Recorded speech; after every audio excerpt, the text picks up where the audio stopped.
கதை உண்டு. அந்த ஆஞ்சநேயர் எப்படி வந்தார் அப்படின்னுட்டு, ஆஞ்சநேயர் வந்து அந்த மலையை வந்து அவர் கையில் சுமந்து,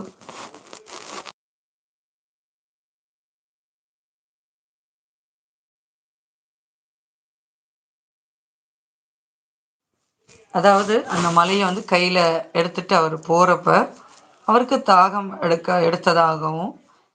ஸோ அப்போ வந்து அங்கே பிள்ளையார்கிட்ட வந்து நீ இது கையில் கொஞ்ச நேரம் வச்சுக்கோங்க அப்படின்னு சொல்லிட்டு போய் தண்ணி குடிக்க போனப்போ பிள்ளையார் வந்து என்ன பண்ணார், அது கை பாரம் தாங்க முடியாமல் அந்த அஹ், பெரிய கல்லை வந்து அங்கே வச்சிருவாராம். திரும்பி வந்த ஆஞ்சநேயர் வந்து ரொம்ப கோவப்பட்டு அங்கே வச்சதும் என்ன பண்ணுவாராம், உனக்கு எனக்கும் வந்து ஒரு போட்டி,